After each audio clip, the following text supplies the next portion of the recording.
Wellman TV. Bobby Aguilar. Kabanata 271. Nang mapansin ang titig ng matanda, biglang naging hindi magandang tingnan ang mga mukha ni Claire at Maya. Napatingin sa kanila ang iba na may bakas ng awa sa kanilang mga mata. Dapat itong dalawang ito, sabi ng isa sa matatandang lalaki.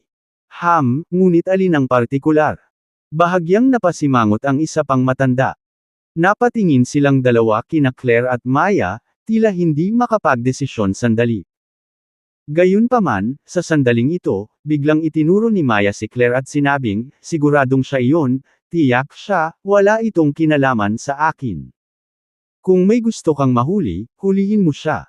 Nang marinig ang mga salita ni Maya, lumiit ang mga mag-aaral ni Claire, puno ng hindi makapaniwala ang mukha nito. Saglit, hindi siya makapaniwala na ang mga salitang ito ay lumabas sa bibig ni Maya. Claire, aminin mo na lang. Noon, hinahabol ka ni Anthony Hansen, wala itong kinalaman sa akin. Nauutol na sabi ni Maya. Elders, nako, lolo, si Claire ang gusto mong hulihin noon, hindi ako, huwag mo akong sundan. Ang dalawang matandang lalaki ay tila nag-isip, at pagkatapos na masulyapan si Claire, sila ay tumango at sinabing, dapat siya iyon. Pagkasabi noon, naglakad ang dalawang lalaki at madaling hinawakan si Claire.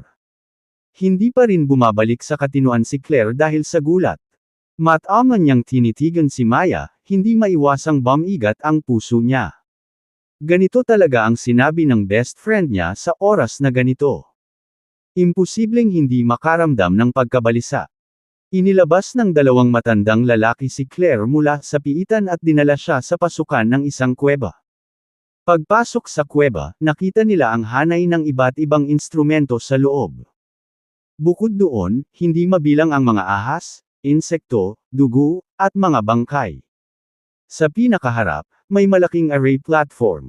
Sa gitna ng entablado ay nakalatag ang bangkay ng isang binata. Umupo si Adrian Bauer sa tabi ng bangkay. Nang makita ang eksenang ito, si Claire ay natakot, nanginginig ng hindi mapigilan. Sect leader, dinala na namin ang tao, dinala ng dalawang matandang lalaki si Claire. Biglang bumaling ang mata ni Adrian kay Claire. Halos mapaiyak si Claire sa matalas na tingin sa mga mata niya. Thirst, so this is the pure dark energy body. Dinilaan ni Adrian ang kanyang mga labi at sinabi. Talagang karapat-dapat. Karapat-dapat. Hindi napigilan ni Adrian ang humagalpak ng tawa. Isang matandang lalaki sa tabi ni Adrian ang nagsalita sa malalim na boses, gamit ang purong dark energy na katawan, hindi dapat maging isyu ang muling pagbuhay sa sinaunang ninuno. Talaga, bahagyang tumango si Adrian. Naningkit ang kanyang mga mata at malamig na sinabi, sayang lang at nasa loob pa ang rebulto. Ang mga kamay ni Bobby Aguilar. Bobby Aguilar. Ang magulong bothvo na pinag-uusapan. Ang matanda sa tabi niya. Nagtanong. Napapikit si Adrian at sinabing, oo. Kung magagamit natin ang magulong katawan para buhayin ang sinaunang ninuno, hindi siya magagapi sa mundo. Malamig na sabi ni Adrian. Habang sinasabi niya ito, bakas ang galit sa mukha ni Adrian. Huminga siya ng malalim at sinabing, sayang lang at hindi natin masupaw si Bobby Aguilar sa ngayon, kaya kailangan nating pansamantalang gamitin ang banal na katawan. Ang banal na katawan ay ang lalaking bangkay na nakahandusay sa gitna ng entablado. Originally, ang bangkay na ito ay inihanda para kay Adrian mismo. Sa kasamaang palad, dahil hindi sila makahanap ng isang mas mahusay na katawan upang buhayin ang sinaunang ninuno, kailangan nilang isuko ang banal na katawan. Lahat ng mga ito ay dahil kay Bobby Aguilar kaya ang plano ng muling pagkabuhay ay naantala ng napakatagal. Kung mayroon tayong rebulto, matagal nang nabuhay ang sinaunang ninuno. Galit na sabi ni Adrian. Kapag ang sinaunang ninuno ay muling nabuhay, hindi na tayo mangangamba sa takot na nagtatago sa lugar na ito. Habang nagsasalita si Adrian ay lalong lumakas ang kanyang galit, at hindi niya maiwasang maglabas ng aura ng takot. Sa ilalim ng aura na ito, ang buong lambak ay umuugong. Lalong napailing si Claire, umaagos ang dugo mula sa kanyang 7 orifice at ang kanyang mukha ay nakamamatay na mapatla. Hindi mahalaga, kapag ang sinaunang ninuno ay nabuhay muli, maaari na nating kunin ang katawan ni Bobby Aguilar, sabi ng matanda sa tabi niya. Tumango si Adrian, at sinabing, wala tayong ibang pagpipilian. Sect leader, we better not waste any more time, baka may mga pagbabago, paalala ng isang tao sa gilid. Tumango si Adrian at Bamulong, magtipon ang lahat, buhayin ang pagbuo ng muling pagkabuhay. Sa sandaling bumagsak ang kanyang mga salita, ang 8 matatanda ay lumipad sa hangin, nakaupo sa 8 posisyon ng pormasayon. Para naman kay Claire, dinala siya sa isang natutunaw na hurno. Ang pugon ay napakalamig. The moment na hinawakan nito si Claire, parang mauubos nito ang katawan niya. Si Claire ay nakaramdam lamang ng matinding sakit, nagdurusa ng matinding paghihirap sa buong katawan. Dahil sa sobrang lamig, medyo lumabo ang kamalayan ni Claire. Gayunpaman, ang malakas na pagnanais na mabuhay ay nagpatibay pa rin sa kanyang kamalayan. Ayokong mamatay, mahinang bulong ni Claire, ang kanyang mga labi ay maputi at malamig na hangin na lumalabas sa kanyang nararamdamang gumagalaw na bibig. Formation, bumangon ka. Umungol si Adrian, at sabay-sabay na isinaaktibo ng 8 matatanda ang kanilang mga diskarte. Ang buong formation ay sumabog sa isang kamangha-manghang liwanag sa isang iglap. Ang kinang nito ay tumagos sa lambak at bumaril sa kalangitan. Habang isinaaktibo ang pormasayon, ang madilim na enerhiya sa loob ng katawan ni Claire ay mabilis na naubos. Ang ganitong uri ng sakit ay hindi mabata kahit para kay Bobby Aguilar, huwag na lang Claire. Sobrang sakit, sobra. Tuloy-tuloy na tumulo ang luha mula sa mga mata ni Claire. Gusto niyang magpumiglas, ngunit alam niyang wala na siyang lakas sa kanyang katawan. Bobby, kailan ka sa wakas ay darating upang iligtas ako? Puno ng kawalan ng pag-asa ang mukha ni Claire, at nagsimulang magdilim ang kanyang paningin. Mukhang mamamatay na talaga ako dito. Hindi na kinaya ni Claire. Kumikislap ang kanyang mga talukap, at lumabo ang liwanag sa kanyang mga mata. Nang malapit nang mawala ng malay si Claire, biglang tumaas ang aura ng isang talim mula sa langit, na nahati ang lambak. Ang kuweba ay pinaghiwa-hiwalay ng sword shi, na lumikha ng malaking puwang. Ngunit ang nakakatakot na sword shi ay hindi nawala. Sa halip, nahulog ito sa pagbuo ng muling pagkabuhay. Hindi maganda. Nagbago ang mukha ni Adrian, at lumipad siya sa hangin para iwasan ito. Hindi rin naglakas loob na magpabeya ang 8 matanda, at halos sabay-sabay silang pumutok sa gilid. Natigil ang pormasayon sa sandaling iyon. Malamig ang mukha ni Adrian, puno ng galit ang kanyang dibdib. Sino ang nang-ahas na sirain ang plano ng muling pagbuhay ng Earthfiend Valley ko? Umungol si Adrian, nanginginig sa langit ang boses. Adrian, hindi ko inaasahan na nagtatago ka sa ganoong lugar. Ang boses ni Bobby Aguilar ay nanggaling sa pasukan. Nanghina ang mga pupils ni Adrian, at nagmamadali siyang tumingin sa entrance. Gaya ng inaasahan, malamig na nakatayo sina Bobby Aguilar at Conrad Schroeder sa pintuan. Bobby Aguilar. Hindi napigilan ni Adrian na magulat at saka humagalpak ng tawa.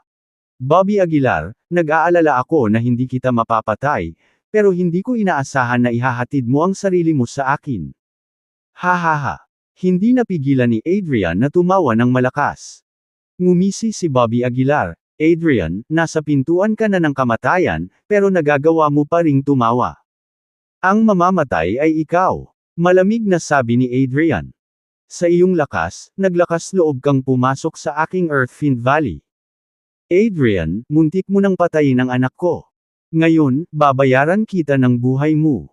Mabangis na sumayaw ang buhok ni Conrad, binalot siya ng mamamatay tao na espiritu.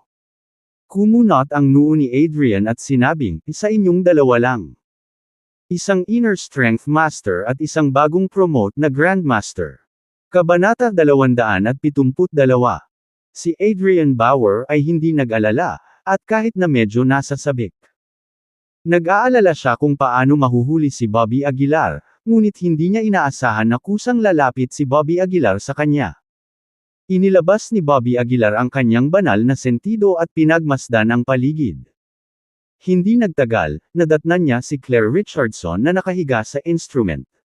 Sobrang pangit ng mukha ni Bobby Aguilar.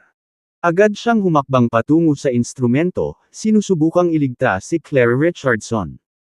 Tigilan mo siya. Malamig na utos ni Adrian Bauer. Oo. Maraming tao ang agad na sumugod kay Bobby Aguilar. Gayunpaman, hindi man lang sila nilingan ni Bobby Aguilar. Biglang sumabog ang chi niya. Boom!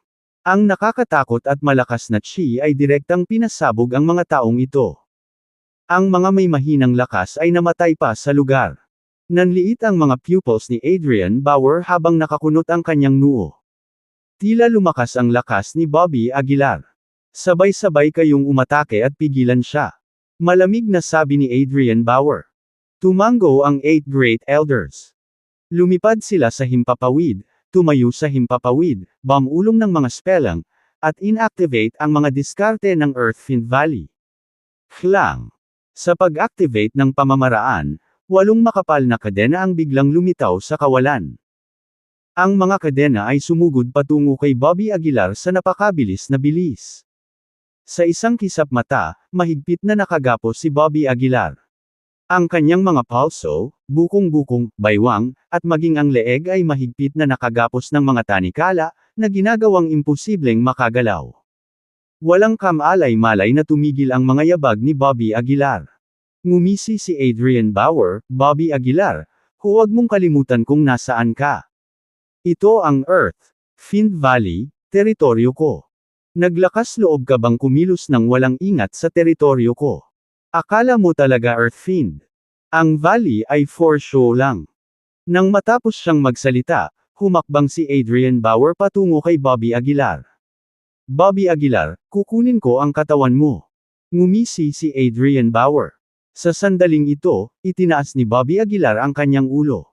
Malamig niyang tiningnan si Adrian Bauer at sinabing, sa 8 tanikala na ito, gusto mo bang pigilan ako? Nagbago ang mukha ni Adrian Bauer nang bigla siyang nakaramdam ng krisis. Bago pa siya makapag-react, isang gintong liwanag ang sumabog mula kay Bobby Aguilar. Isang walang katapusang puwersa ang sumabog. Boom! Sa dagandong ni Bobby Aguilar, ang 8 kadena ay dumagundong ng marahas. Ang mga mukha ng 8 matanda ay naging sobrang pangit. Pinagsalikop nila ang kanilang mga kamay, sinusubukang patatagin ang mga tanikala. Bitik. Ngunit sa kasamaang palad, ang chi mula sa katawan ni Bobby Aguilar ay masyadong malakas, at direkta nitong naputol ang mga tanikala. Puff! Ang 8 elders ay agad na nag-backlash at lumipad palayo, malakas na bumagsak sa pader. Ang mukha ni Adrian Bauer ay naging lubhang malungkot, at siya ay hindi sinasadyang umatras ng 2 hakbang. Sa sandaling ito, bigla niyang napagtanto na ang Bobby Aguilar na nasa harapan niya ay ganap na naiiba mula sa huling pagkikita nila. Parang bangin ang pagitan ng lakas ng dalawa. Walang pakialam si Bobby Aguilar kay Adrian Bauer. Naglakad siya papunta kay Claire Richardson at sa isang kamay, nabasag ang instrumento. Bumagsak ang katawan ni Claire Richardson mula sa himpapawid. Mabilis na inabot ni Bobby Aguilar ang kanyang braso at ligtas na hinawakan si Claire Richardson sa kanyang yakap. Sa oras na ito, ang kamalayan ni Claire Richardson ay nasa bingit ng pagbagsak. Naguguluhan siyang tumingin kay Bobby Aguilar at bumulong, Bobby Aguilar, ikaw ba yan? Humalaklak si Bobby Aguilar at sinabing, matulog ka lang, magiging maayos din ang lahat. Naramdaman ang mainit na yakap ni Bobby Aguilar, ang puso ni Claire Richardson ay biglang napuno ng katiwasayan. Humiga siya sa kanyang mga bisig, at nakatulog nang wala sa oras. Nilingan ni Bobby si Conrad Schroeder at sinabing, Conrad, ingatan mo si Claire. Ginoo. Aguilar, ikaw. Mag-isa. No need to worry, hindi sila tugma sa akin. Pinutol ni Bobby ang sinabi ni Conrad. Pagkasabi noon, ibinigay ni Bobby si Claire kay Conrad. Pagkatapos, tumangala siya kay Adrian Bauer. Hindi mabilang na mga pag-iisip ang pumasok sa isip ni Adrian, at ang kanyang ekspresyon ay patuloy na nagbabago. Sa huli, sumili ang ngiti sa kanyang mukha.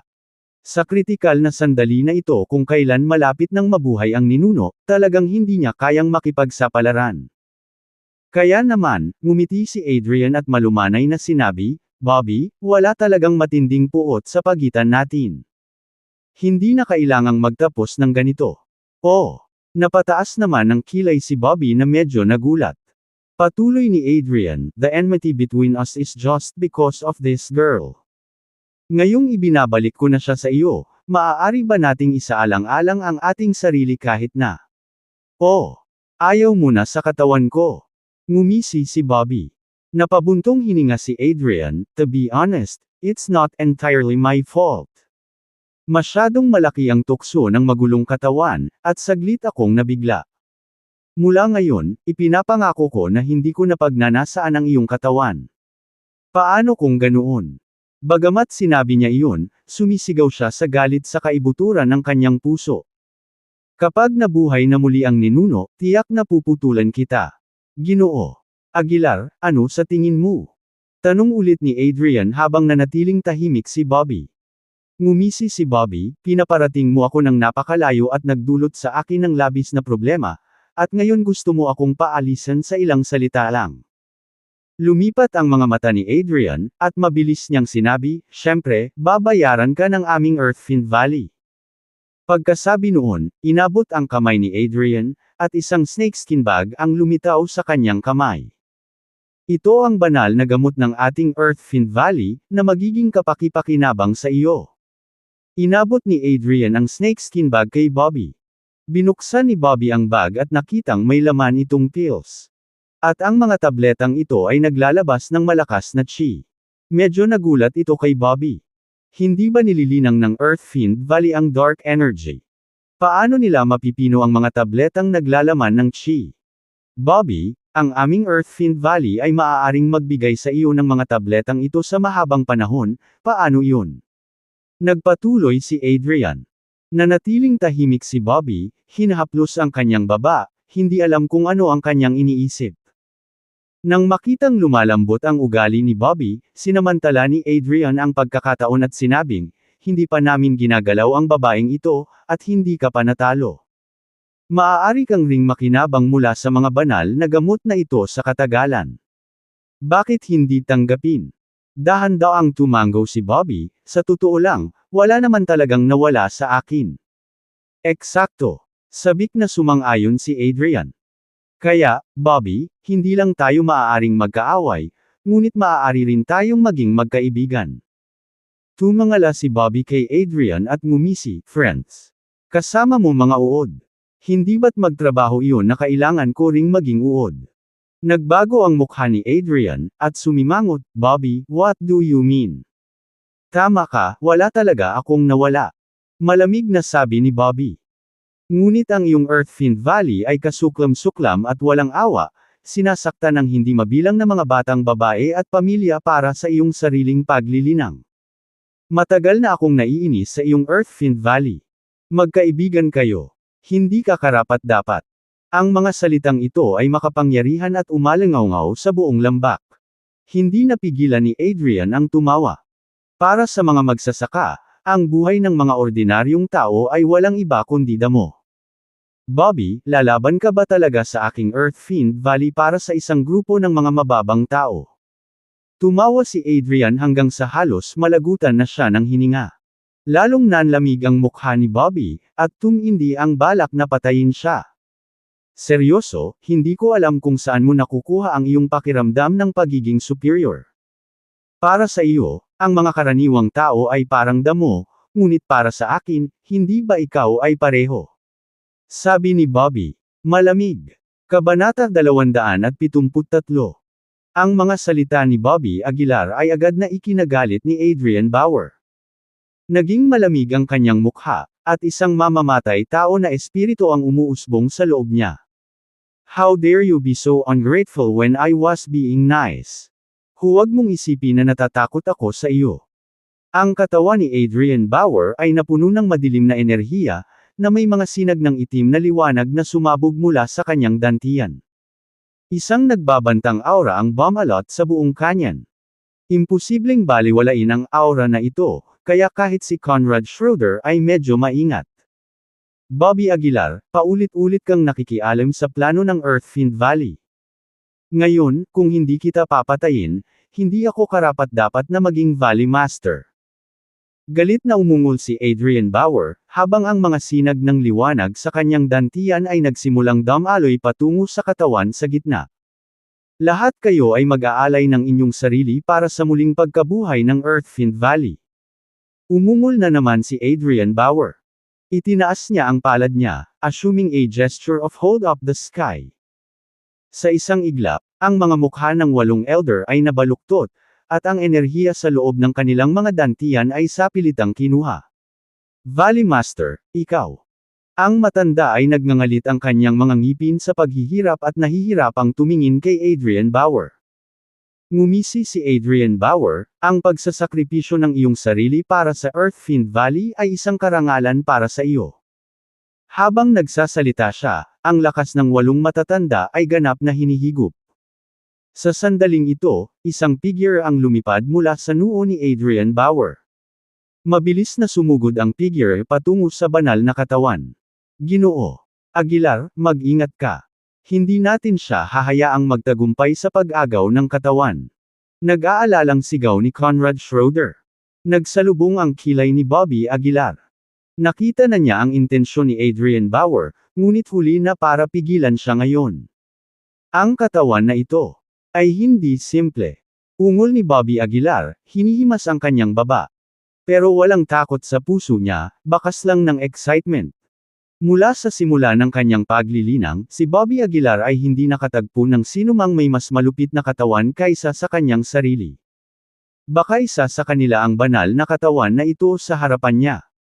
Halika, tingnan ko kung ano ang magagawa nitong tinatawag na banal na katawan. Tinadyakan ni Bobby Aguilar ang kanyang paa, at biglang, ang gininto ang liwanag ay lumabas sa kanyang katawan. Binalot siya ng liwanag, na parang may suot na layer ng golden armor. Samantala, sa gitna ng array platform, ang bangkay ng lalaki ay nilamon ng itim na fog, at ang mga tunog ng kaluskos ay lumitaw mula sa loob. Boom! Sa lalong madaling panahon, isang napakalaking pagsabog ang sumabog mula sa gitna ng array platform. Ang buong kanyan ay nanginig sa ingay, maging ang mga malalayong piitan ay naapektuhan ng puwersang ito. Anong nangyayari? Si Marvin Howard at Aislinn Noble, na mahigpit na sumusunod, ay hindi naiwasang magbago ng kanilang mga ekspresyon. Tumingin sila sa malayo, puno ng gulat ang kanilang mga mata. Dapat may nag-aaway. Bilisan mo, hindi natin papalampasan ang pagkakataong ito. Excited na bulalas ni Marvin Howard. Ang array platform ay ganap na nabasag ng puwersang ito. Sa isang iglap din nawala ang dilim. Dahan-daang tumayo ang bangkay na nakahandusay sa gitna ng entablado. Kumalat ang isang aura ng pinakamataas na pangingibabaw, na nagpaparamdam sa mga tao ng pagnanasa na magbigay-pugay. Ang mapang-epong puwersang ito ay tila nagmula sa isang likas na pagsupil sa linya ng dugo, na hindi kayang labanan kahit ng mga makapangyarihan. Maging ang mga binti ni Conrad Schroeder ay nagsimulang manginig. Napakalakas ng aura. Tumingin si Bobby Aguilar kay Adrian Bauer, na matagumpay na kinuha ang katawan, at mahinang bamulong. Mabagal na naglakad si Adrian Bauer patungo kay Bobby Aguilar mula sa gitna ng array platform. Ang kanyang pisikal na katawan ay walang nakikitang liwanag na nakabalot dito, ngunit sa isang sulyap, makikita ang pambihirang katangian nito. Napakaganda, dinilaan ni Adrian Bauer ang kanyang mga labi at tumingin sa kanyang bagong katawan. Nakaramdam ng hindi pa nagagawang kapangyarihan, tila nasiyahan si Adrian Bauer dito ng husto. Sinadya kong gamitin ito para buhayin ang ninuno, ngunit ngayon, tila hindi na kailangan iyon. Ibinuka ni Adrian Bauer ang kanyang bibig at ngumisi. Tumingin siya kay Bobby Aguilar, at sinabing, sa totoo lang, dapat akong magpasalamat sa hindi kapani-pani walang katawan na ito. Sayang kung hayaan mo ang iba. Napamura si Bobby Aguilar, ito ba ang tinatawag mong banal na katawan? Walang kakaiba. Ha ha ha ha ha. Tumawa ng malakas si Adrian Bauer. Ang kanyang tawa ay parang kulog, nanginginig ang mga tainga ng mga nakarinig nito. Ang banal na katawan ay maaaring hindi kasing ganda ng magulong katawan, ngunit ang pagkakaiba ay hindi malaki. Malamig na ngumiti si Adrian Bauer. Ang laman at dugong ito ay umabot sa rurok ng kaharian ng Grandmaster noong nabubuhay pa ito. Bobby Aguilar, bakit iniisip mong makakalaban mo ako? Umuungal si Adrian Bauer, at isang mapanlinlang na pagdagsa ng inner strength ang agad na nagpahirap kay Bobby. Puff! Hindi nakayanan ni Conrad Schroeder ang pressure at biglang tumalsik ng subo ng dugo. Naramdaman din ni Bobby Aguilar na parang may nakaharang sa kanyang dibdib, at medyo hindi siya komportable. Ang banal na katawan na ito ay talagang pambihira, sabi ni Bobby Aguilar sa malalim na boses. Sa kabutihang palad, ang batong rebulto ay hindi nahulog sa mga kamay ni Adrian Bauer. Kung hindi, kung ang ninunong iyon ay muling nabuhay, ito ay magiging mahirap. Bobby Aguilar, hindi na ako makapaghintay na maramdaman ang bagong katawan na ito. Hahaha. Tawa ng tawa si Adrian Bauer, kumukulo ang inner strength. Pagkatapos, humakbang si Adrian Bauer, ang kanyang mapangwasak na kamao ay nakatutok sa katawan ni Bobby Aguilar. Klang! Hindi umiwas si Bobby Aguilar, sa halip, ikinuyom niya ang kanyang mga kamao upang salubungin ang pag-atake. Boom! Ang banggaan ng mga kamao ay naging sanhi ng pagsabog ng hangin. Hindi na nakayanan ng Earthfiend Valley at nagsimulang gumuhos sa sandaling iyon.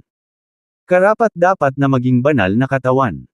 Lumiit ang mga mag-aaral ni Bobby Aguilar at tumindi ang kanyang fighting spirit.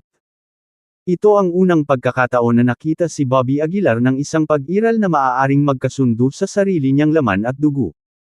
Dinilaan din ni Adrian Bauer ang kanyang mga labi at ngumiti, talagang nabubuhay ang magulong katawan sa reputasyon nito, ngunit sa kasamaang palad. Ngayon ay nakatakda kang mamatay dito. Habang nagsasalita siya, muling naniningil si Adrian Bauer. Ang dalawa ay nasangkot sa isang hindi pa naganap na malapit na labanan. Ang bawat hampas ng laman laban sa laman ay nagdulot ng kaguluhan sa paligid. Ang tunog ng klang-klang ay walang katapusan. Sa hindi kalayuan, si Conrad Schroeder ay nagngangalit ang kanyang mga ngipin. Sinubukan niyang gamitin ang kanyang pamamaraan para tulungan si Bobby Aguilar. Hindi mabilang na mga batis ng inner strength ang naging patak ng ulan at sinalakay. Adrian Bauer. Ang nakakagulat, ang pag-atake ni Conrad Schroeder ay ganap na hindi ngunit-ngunit. Hindi man lang nito kayang masaktan ang balat ni Adrian Bauer. Paano ito posible? Ang mukha ni Conrad Schroeder ay naging sobrang pangit. Paano magiging napakalakas ng laman ni Adrian Bauer? Si Bobby Aguilar ay talagang nakikipagbuno laban sa gayong halimaw. Lumampas na ito sa pagkaunawa ni Conrad Schroeder. Boom! Umungol sa galit si Adrian Bauer, bumukol ang kamao niya at walang awang bumagsak sa dibdib ni Bobby Aguilar. Ang katawan ni Bobby ay bumaril sa bato ng bundok at lumipad palabas. Hahaha. Iyan ang kapangyarihan na gusto ko, iyon ang kapangyarihan. Tuwang-tuwang sigaw ni Adrian Bauer, umaabot na sa rurok ang kanyang emosyon. Gumapang si Bobby Aguilar mula sa mga guho at tumingin sa kanyang kamao na may time na ekspresyon sa kanyang mukha. Ang tigas ng banal na katawan na ito ay mas malakas pa kaysa sa akin, naisip ni Bobby Aguilar sa kanyang sarili. Pagkatapos ng lahat, ang may-ari ng banal na katawan ay dating isang peak form of Grandmaster, at ang kanyang kaharian ay higit na nakahihigit kaysa kay Bobby Aguilar. Kung hindi dahil sa mahigit 500 body tempering experience ni Bobby Aguilar, baka dito na niya nakilala ang kapahamakan niya. Swoosh! Habang nag-iisip si Bobby Aguilar, muling naniningil si Adrian Bauer. Walang ginawang magarbong galaw ang dalawa, simpleng suntok at sipa lang. Klang! Klang! Ang bawat suntok ay nanginginig sa hangin, at walang sinuman ang maaaring makagambala sa kanilang laban. Ano iyon? So powerful, si Marvin Howard, nakararating lang sa pinangyarihan, ay hindi maiwasang mapatingin sa langit sa pagtataka. Mukhang si Bobby Aguilar, gulat na sabi ni Aislinn Noble. Kabanata 274. Tiningnan ni Marvin Howard ng malapitan, at si Bobby Aguilar nga iyon. Ang kaguluhan bang ito ay talagang sanhi ng inner strength master na iyon? Paano ito posible? Swoosh! Habang nawawala sa pag-iisip si Marvin, parang isang bala ang bumaril sa kanya ng isang piraso ng sirang bato. Sa sobrang bilis, walang pagkakataon na umiwas si Marvin at tumayo. Sa kritikal na sandali na ito, isang flash ng liwanag ang lumiwanag at nabasag ang sirang bato. Tumayo ka, o kung mapatay ka, walang sinuman ang magbabayad sa iyo para sa iyong buhay, malamig na sabi ni Conrad Schroeder. Napatango naman si Marvin at mabilis na tumabi. Nagpatuloy ang mga pagsabog sa kalangitan habang umabot sa sukdulan ang sagupaan ng kanilang mga katawan. Ang katawan ni Bobby Aguilar ay malubhang napinsala sa ilang mga lugar, kahit ang kanyang ginintoang ilaw ay medyo dim dahil sa mga suntok. Si Adrian Bauer ay hindi gumanda, ang kanyang dibdib ay tinusok ng kamao ni Bobby, umaagos ang dugo at nakakatakot ang itsura. Ha. Lalong nasa sabik si Adrian habang lumalaban, hindi pa nakaramdam ng ganoon kalakas na katawan. Sa mukha ni Bobby, may nasasabik ding kinang sa kanyang mga mata, ang close quarters combat ay nagtulak sa fighting spirit ni Bobby sa rurok nito. Nagsagupaan ang magulong katawan at banal na katawan sa hindi pa naganap na labanan. Hindi katakataka na ang gulo ng katawan mo. Makakasabay mo talaga ako. Dinilaan ni Adrian ang dugo sa kanyang katawan, sumili ang malamig na ngiti sa gilid ng kanyang bibig. Ikinumpas ni Bobby ang kanyang kamao, na nagsasabing, sa katunayan, ang katawan na ito ay matagumpay na napukaw ang aking interes. Sayang lang, dito ka mamamatay ngayon. Nanlamig ang mukha ni Adrian, at bigla siyang umungol sa langit, kasama ang hindi mabilang na itim na chi na umaatake mula sa lahat ng direksyon ng Earthfiend Valley. Sa loob ng piitan, ang mga martial artist ay sumigaw sa sakit. Naramdaman lang niya na ang inner strength sa kanyang katawan ay tila hinihigop, at siya ay naging lubhang mahina. Nagsimulang mamaga ang katawan ni Adrian, at sa isang iglap ay nagumbok ang mga asul na ugat. Sa ilalim ng sikat ng araw, ang kanyang katawan ay kumikinang sa isang madilim na glow. Sa isang sandali, ang banal na katawan ay tila pumasok sa ibang yugto. Bobby Aguilar, hayaan mong maramdaman mo ang kapangyarihan ng Holy Feast.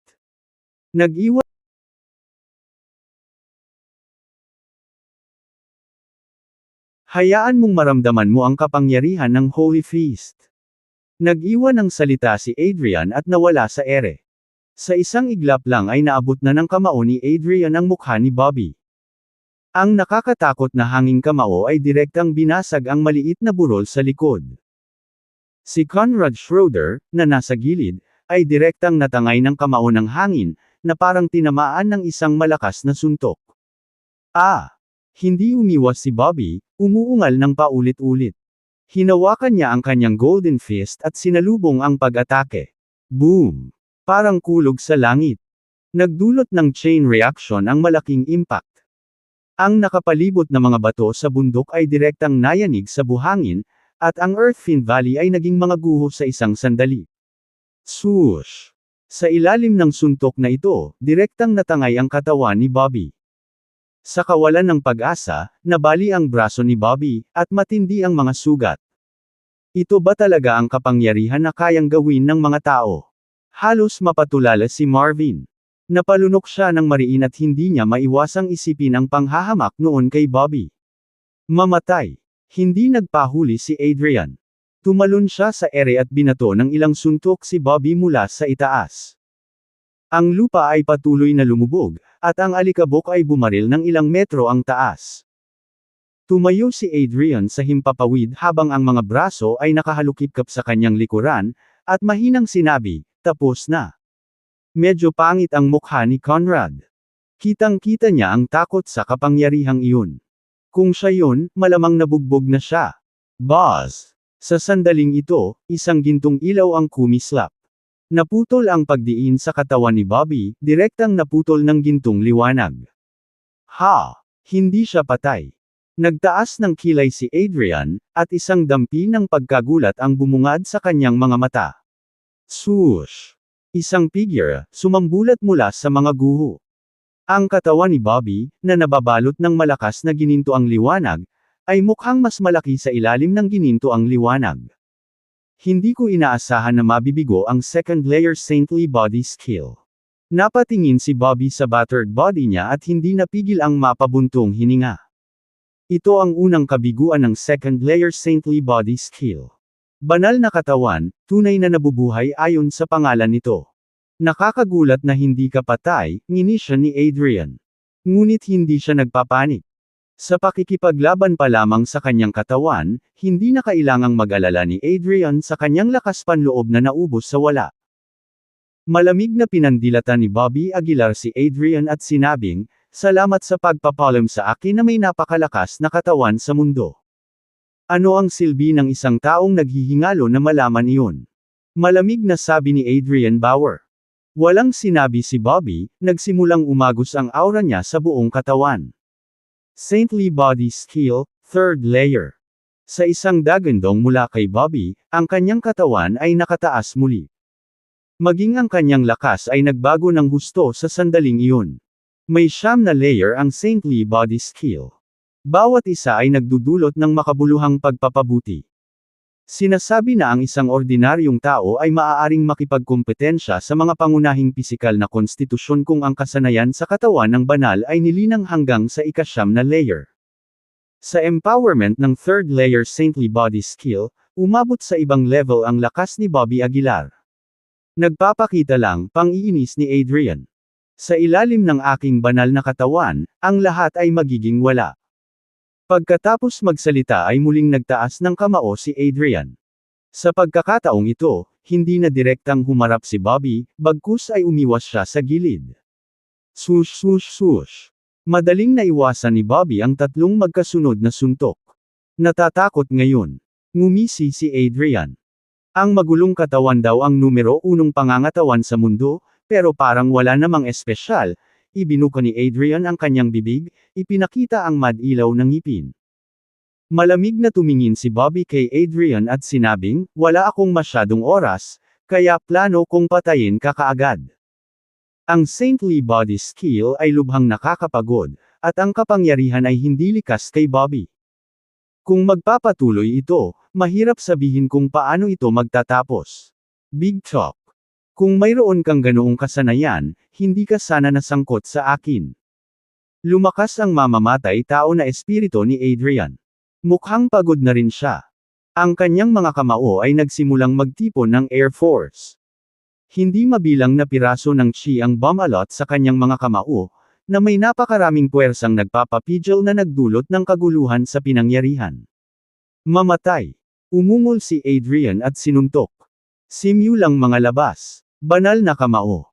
Ang mga mag-aaral ni Bobby ay lumiit ng husto, isang dagandong, at lahat ng gintong liwanag ay natipon sa kanyang kaliwang kamao.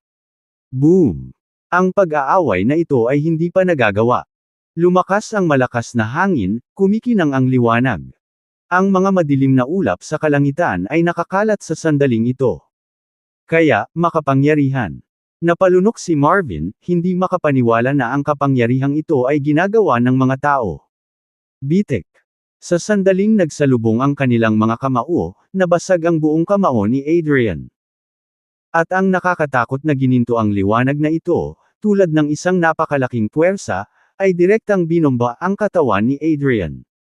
Paano ito posible? Naramdaman ang putol na kamao, agad na nagbago ang mukha ni Adrian. Kabanata 275. Ang kapangyarihan ng Absolute Beginning Sacred Feast ay napakalakas na kaya nitong basagin ang langit. Kahit isang banal na katawan ay hindi makatiis. Ang katawan ni Adrian Bauer ay sumabog mula sa langit, na lumikha ng isang malaking bunganga na ilang metro ang lalim. Hindi tumigil doon si Bobby Aguilar. Mabilis niyang hinabol at sumisid. Boom! Tulad ng nagliliyab na liwanag ng araw, ang puwersa ay mabangis na tumama sa lupa. Ang alikabok at usok ay tumaas, na ikinubli ang paningin ng lahat. Si Bobby ay nakatayo sa malapit, tahimik na pinagmamasdan ng malaking bunganga. Ginoo Aguilar.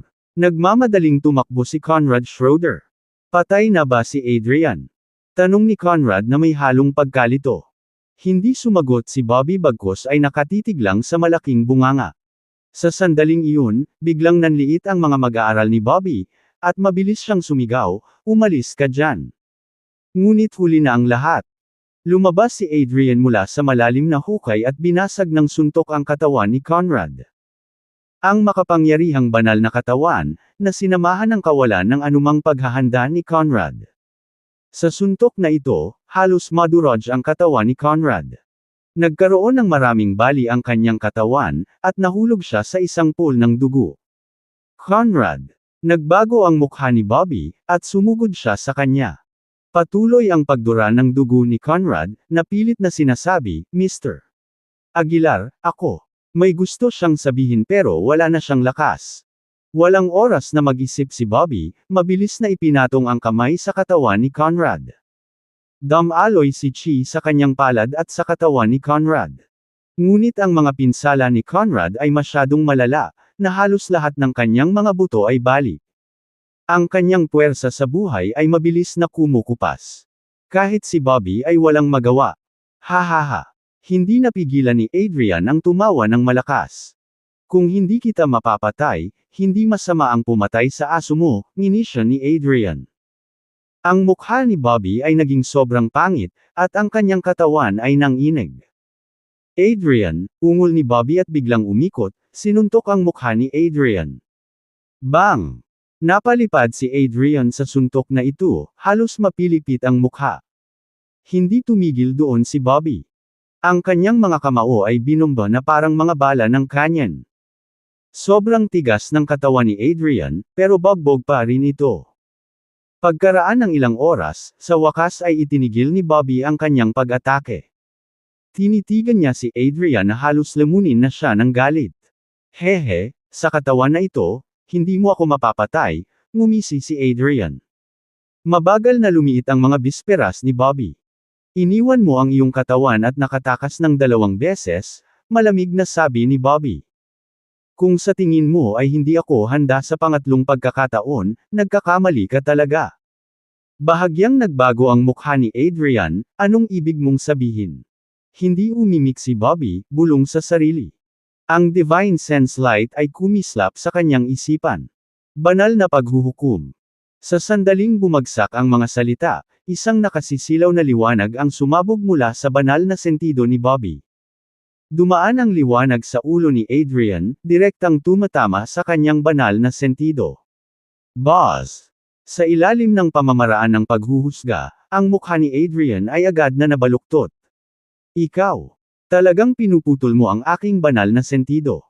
Napasigaw si Adrian sa sakit. Unti-unting hinubad ang kanyang divine sense sa kanyang katawan hanggang sa tuluyan na itong maalis sa kanyang banal na katawan.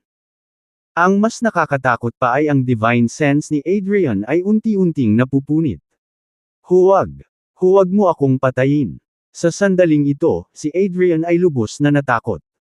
Makakahanap siya ng ibang katawan kung nawala ang kasalukuyan niyang katawan, ngunit kung nawala ang kanyang banal na pakiramdam, kahit isang golden immortal ay hindi siya mailigtas. Ngumisi si Bobby, Adrian, dumating na ang kabayaran mo. Whoosh! Bahagyang napunit ang divine sense ni Adrian, hanggang sa tuluyan na itong nawala. Ang Valley Master ng Earth Fiend Valley ay namatay ng ganito. Sa hindi kalayuan, ang mukha ni Marvin Howard ay nagyelo, at siya ay nabigla ng hindi masabi. Hindi niya maisip na napakalakas ni Bobby Aguilar. Napatikip si Aislinn Noble sa kanyang bibig dahil sa pagtataka, puno ng pagtataka ang kanyang mukha. Tumalikod si Bobby Aguilar at naglakad sa harap ni Conrad Schroeder. Ang lakas ng buhay ni Conrad Schroeder ay malapit ng mapatay. Marahan niyang binuhat si Conrad Schroeder, na may bakas ng kalungkutan sa kanyang mukha. Huwag kang mag-alala, gagawin kong samahan ka sa kamatayan ng lahat ng tao sa Earthfiend Valley, malamig na sabi ni Bobby Aguilar.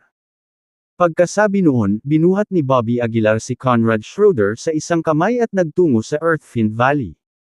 Hindi mabilang na mga tao sa Earthfiend Valley ang namatay o nasugatan, at ang pinakamalakas na iilan lamang ang nabubuhay. Hindi, huwag mo kaming papatayin, takot na sabi ng ilang taong ito. Malamig silang tiningnan ni Bobby Aguilar at sinabing, lahat kayo mula sa Earthfiend Valley ay nararapat na mamatay. Kasabay nito, ikinaway ni Bobby Aguilar ang kanyang kamay at direktang binasag ang ulo ng isang tao. Ang natitirang iilan ay agad na nagbago ng kanilang mga ekspresyon, puno ng pangamba. Huwag mo akong patayin, kaya kong iligtas ang kaibigan mo. Biglang may sumigaw. Nang marinig ito, mabilis siyang nilingon ni Bobby Aguilar. Nagsasabi ka ba ng totoo? Hinawakan ni Bobby Aguilar ang kanyang kwelyo, mapilit na nagtanong. Ang matandang lalaki ay nagmamadaling tumango, oo. Magsalita ka kaagad, at ililigtas ko ang iyong buhay, malamig na sabi ni Bobby Aguilar. Itinuro ng matandang lalaki ang resurrection formation sa hindi kalayuan at sinabi, hanggat ang pormasayo na ito ay ginagamit upang ilipat ang banal na pakiramdam ng iyong kaibigan sa banal na katawan, ang kanyang buhay ay maaaring mailigtas. Nang marinig ito, biglang napagtanto ni Bobby Aguilar ang solusyon. Gayunpaman, ang resurrection formation ay nasira noong nakaraang labanan. Paano ito magagamit? Huwag kang mag-alala, mahigit 10 resurrection formation ang inihanda namin, biglang sabi ng matandang lalaki. Gumamit siya ng isang pamamaraan, at isang bagong pormasayon ang mabilis na lumitaw sa kanyang harapan. Nang makita ito, hindi na nag-aksaya pa ng oras si Bobby Aguilar. Mabilis siyang tumalikod at tumakbo sa banal na katawan. Pagkatapos ay hinawakan niya si Conrad Schroeder at nagmamadaling bumalik. I activate ang resurrection formation. Malamig na sabi ni Bobby Aguilar. Mabilis na bumangon sa lupa ang natitirang ilang tao. Ang resurrection formation ay nangangailangan ng 8 tao na mag-spell ng sabay-sabay, ngunit hindi sapat sa amin, kumunot ang noo ng matandang lalaki. Tumingin-tingin si Bobby Aguilar sa paligid at nagbilang lamang ng 7 tao, kabilang ang kanyang sarili. Ikaw, halika rito, itinuro ni Bobby Aguilar si Marvin Howard. Natigilan si Marvin Howard at itinuro ang sarili niyang ilong, sinabing, ako. Sino pa? Malamig na sabi ni Bobby Aguilar. Mayroon kaming sapat na mga tao ngayon, sabi ni Bobby Aguilar. Tumango ang matandang lalaki at sinabing, please take your positions. I will guide the formation. Inilagay ni Bobby Aguilar ang banal na katawan sa gitna ng pormasayon gaya ng itinuro ng matandang lalaki. Pagkatapos, umupo ang matandang lalaki sa tabi ng banal na katawan at nagsimulang buhayin ang pormasayon. Sa sandaling na-activate ang formation, ang mga sinag ng liwanag ay lumabas sa katawan ng 8 tao. Nagtagpo ang liwanag sa isang punto at bumagsak sa banal na katawan. Para kay Marvin Howard, ang pressure ng resurrection formation ay napakalaki. Puno ng malamig na pawis ang kanyang noo, at tila hindi na niya ito matiis. Ngunit sa pag-alala sa kakayahan ni Bobby Aguilar, si Marvin Howard ay nagdikit ang kanyang mga ngipin at pilit na kumapit. Makalipas ang kalahating oras, nagsimulang humupa ang liwanag. 0 na metro. Isang nakakatakot na liwanag ang sumikat, at ang resurrection formation ay nabasag muli. Tapos na, pinunasan ng matandang lalaki ang kanyang pawis at pagod na sinabi. Tumagilid ang ulo ni Marvin Howard, at bumagsak siya sa lupa. Nagmamadaling tumakbo si Bobby Aguilar sa banal na katawan, kinakabahang nakatingin dito. Hindi nagtagal, bahagyang gumalaw ang daliri ng banal na katawan, at bahagyang bumukas ang mga mata nito. Ginoo Aguilar, ako ba, hindi ba ako patay? Bulong ni Conrad Schroeder. Nang makitang nagsasalita si Conrad Schroeder, tuluyang nahulog ang batong nakasabit sa puso ni Bobby Aguilar. Ginoo Aguilar, pwede na ba tayong umalis? Pansamantalang nagtanong ang ilan sa mga natitirang tao mula sa Earthfiend Valley. Tiningnan sila ni Bobby Aguilar, at bakas sa kanyang mga mata ang isang bakas ng pagpatay na layunin. Sorry, hindi mo kaya. Malamig na sabi ni Bobby Aguilar. Kabanata 276. Nang marinig ang mga salita ni Bobby Aguilar, agad na nagbago ang kanilang mga mukha. Ikaw, sabi mo ililibre mo kami. Gulat na bulalas ng matanda. Umismid si Bobby Aguilar, wala sa mga labi ng Earthfiend Valley ang dapat iligtas. Nagsisinungaling lang ako sayo. Ikaw, sinira mo ang iyong pangako. Ang matanda ay nasa bingit ng pagbagsak. Para siyang baliw na sisingilan kay Bobby Aguilar. Naikuyom ni Bobby Aguilar ang kanyang kamao at direktang tumusok sa dibdib ng matanda. Ang natitirang iilan ay hindi rin pinalad. Sabay wave ng kamay ni Bobby Aguilar, pinatay niya silang lahat. Kaya, nahulog ang Earthfiend Valley. Aislinn Noble at Marvin Howard, sa hindi kalayuan, ay napuno ng takot ang kanilang mga mata. Hindi nila sinasadyang umatras ng 2 hakbang, na parang natatakot kay Bobby Aguilar. Sinulyapan sila ni Bobby at sinabing, pinapatay ko lang ang mga tao mula sa Earth Fiend Valley. Pagkatapos noon, naglakad siya patungo kay Conrad Schroeder. Sa ngayon, bumangon na si Conrad mula sa pormasayon. Napatingin siya sa sariling bangkay sa tabi niya, at namutla ang mukha niya. Ginoo Aguilar, ano? Anong nangyayari? Takot na tanong ni Conrad. Walang itinago si Bobby at sinabi kay Conrad ang lahat ng nangyari. Matapos pakinggan ang sinabi ni Bobby, napatulala si Conrad. So, may banal na katawan ako ngayon.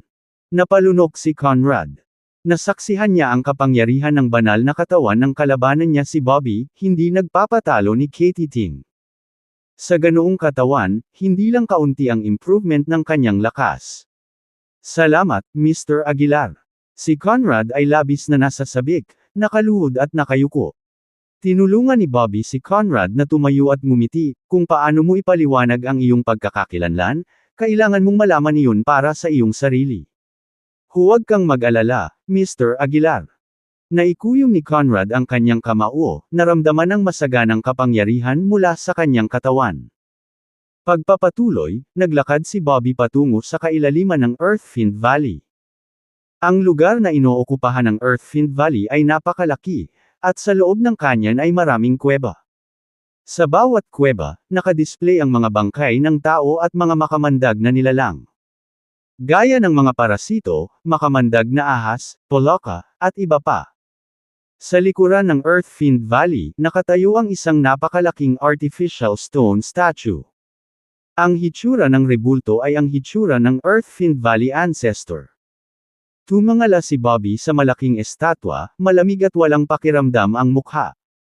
Ang ancestor na ito ang nagtatag ng Earthfiend Valley, at dahil sa kanya kaya maraming inosenteng tao ang nagdusa.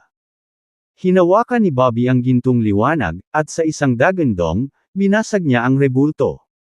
Sa ilalim ng napakalaking puwersa, ang estatwa ay gumuho.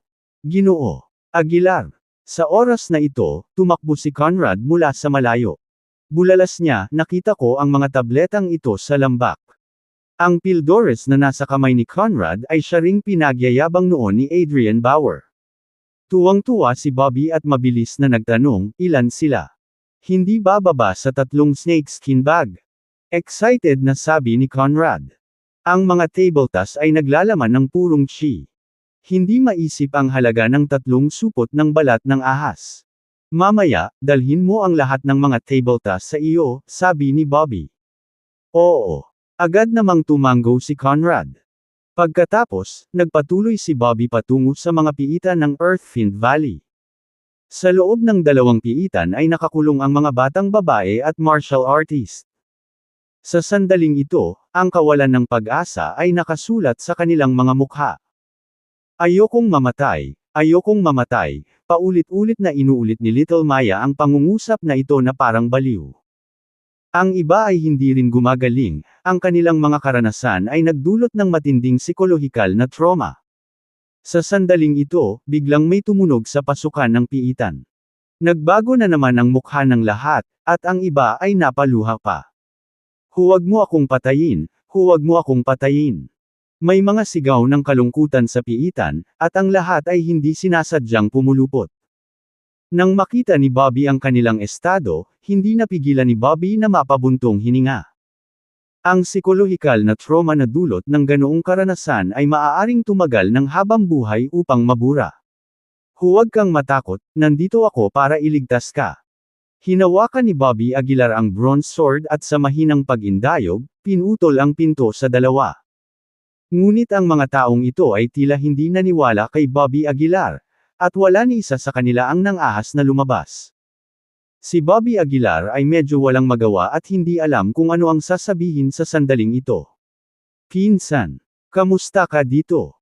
Biglang napasigaw si Aislinn Noble sa gulat ng mga sandaling iyon. Nang marinig ang kanyang boses, isang babae sa edad na 20s ang agad na tumingin kay Aislinn. Aislinn, ikaw ba talaga? Hindi agad napigilan ang luha ng babae. Mabilis siyang lumabas at niyakap si Aislinn, umiiyak na hindi mapigilan. Paano ka napunta dito? Nagtatakang tanong ni Aislinn. Ang pinsan ni Aislinn, umiiyak, ay nagsabi, narinig ko na ang pagsasabi ng kapalaran ng sinaunang tore ay tumpak, kaya't nais kong subukan ito, ngunit hindi ko inaasahan na makukulong sila dito. Nang marinig ito, hindi napigilan ni Aislinn na makaramdam ng takot. Kung hindi dahil kay Bobby Aguilar, baka dito rin siya makulong, di ba? Sa sandaling ito, nakilala rin ni Maya si Bobby Aguilar. Pinunasan niya ang kanyang mga luha at tumakbo palabas ng piitan. Bobby Aguilar, ikaw ba talaga? Sabi ni Maya na may nanginginig na boses. Napakasama ng mga taong iyon, kinuha nila si Claire Richardson, ako. Patay na sila. Pinutol ni Bobby Aguilar ang sinabi ni Maya. Sinabi rin ni Aislinn mula sa gilid, ang mga masasamang tao ay pinatay ni Mr. Aguilar, ligtas na kayo ngayon. Sa wakas, ang mga batang babae ay nagsimulang subukang umalis sa piitan. Matapos kumpirmahin na si Bobby Aguilar ay hindi masamang tao, nagsimulang ipahayag ng mga batang babae ang kanilang pasasalamat sa kanya. Si Bobby Aguilar ay walang oras upang makinig sa kanilang taos-pusong mga salita, sa halip ay tumalikod upang tumungo sa isa pang piitan.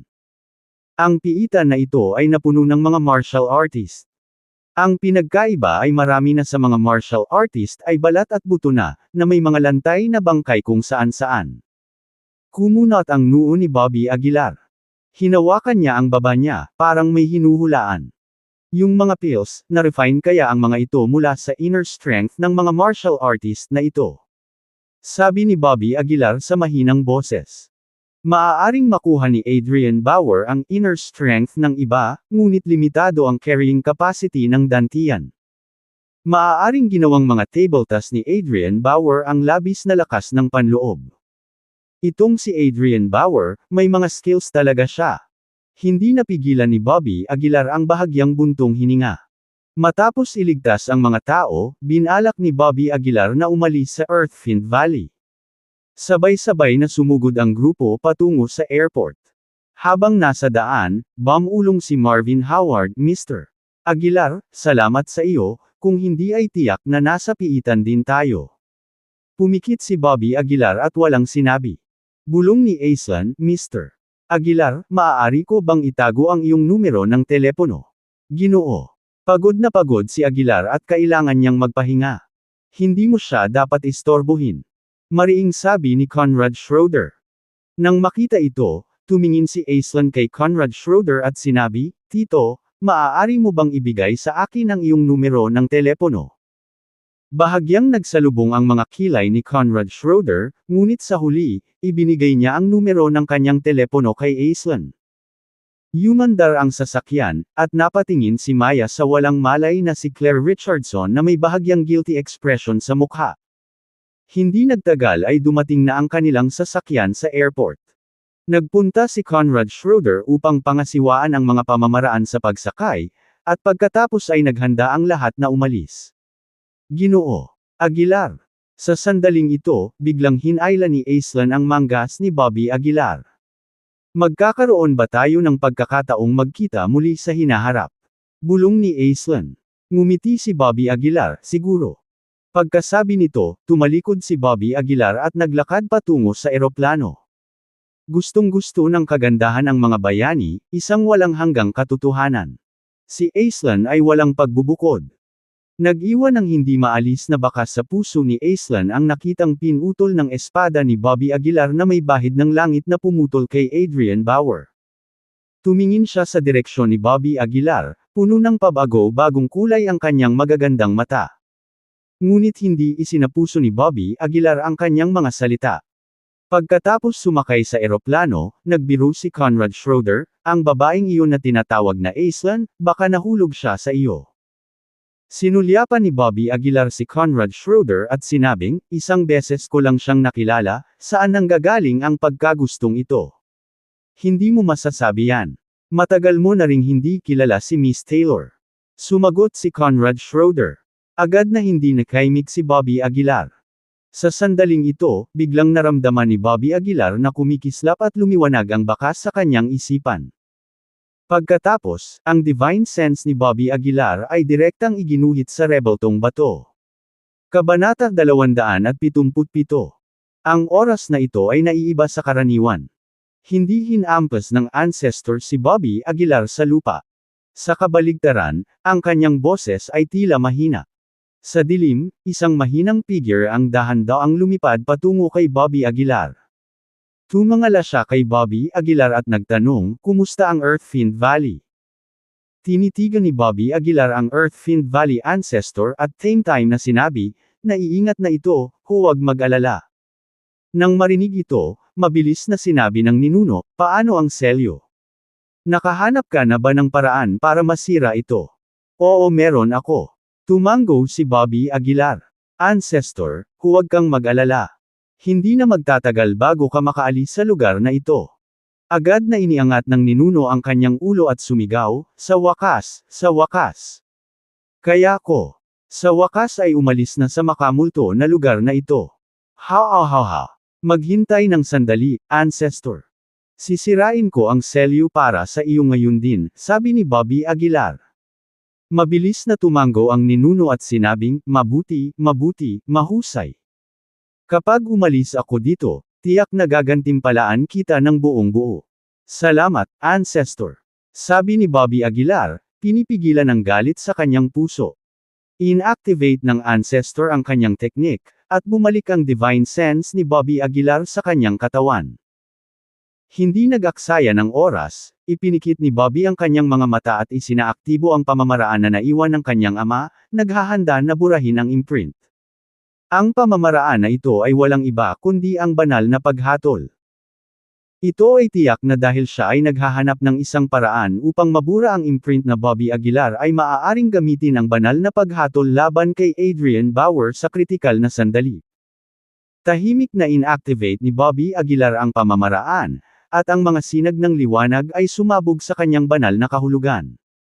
Ang mga sinag ng liwanag ay umagos na parang mga batis patungo sa imprint. Sa sandaling ito, biglang naramdaman ni Bobby Aguilar na ang imprint ay sinusubukang lamunin ang kanyang banal na kahulugan. Ha! Nagbago ang ekspresyon ni Bobby Aguilar, at agad siyang nakaramdam ng takot. Ito ay isang imprint na lumamon sa banal na kahulugan. Sa madaling salita, niloko ng Earthfiend Valley ancestor si Bobby Aguilar. Ang banal na pakiramdam na ito ay hindi sinadya upang pigilan si Bobby Aguilar na maghimagsik, ngunit sa halip ay maghintay ng pagkakataon na lamunin ang banal na diwa ni Bobby Aguilar. Kung hindi niya ito natuklasan sa tamang panahon, maaaring ginamit ng ninuno ang kanyang katawan para muling magkatawang tao. Talagang taksil ang mga tao sa Earthfiend Valley. Sabi ni Bobby Aguilar na may singkit na mga mata. Hindi na nag-aksaya pa ng oras si Bobby Aguilar at agad na inactivate ang teknik para mabura ang imprint. Ang mga sinag ng liwanag ay umagos na parang mga batis patungo sa imprint. Sa isang iglap, lubusang nalubog ang imprint. Tumama ang matinding sakit sa ulo ni Bobby Aguilar, na para bang napupunit ang kanyang divine sense. Ang tulad ng singaw na enerhiya ay lumundag mula sa buong imprint, at sa loob ng isang minuto, ang imprint ay ganap na nabura. Sa biglaang pagkabigla, iminulat ni Bobby Aguilar ang kanyang mga mata. Sinubukan niyang madama ang imprint sa kanyang banal na kahulugan, ngunit walang natira maliban sa isang itim na tuldok. Phew! Nakahinga ng maluwag si Bobby Aguilar, isang malamig na kislap na kumikislap sa kanyang mga mata. Oras na para ayusin ang score sa Earthfiend Valley. Kinuha ni Bobby Aguilar ang estatwa ng bato mula sa kanyang bag, pagkatapos ay ipinatong ang dalawang kamay dito, at ang kanyang banal na sentido ay nasisipsip dito. Nang makita muli ng ninuno si Bobby Aguilar, labis siyang nasa sabik. Nag-transform sa isang anino, agad siyang nagpakita sa harap ni Bobby Aguilar. "Paano na? Tinanggal mo ba ito?" Nag-aalalang tanong ng ninuno. Hindi sumagot si Bobby Aguilar, malamig na nakatitig lang sa ancestor.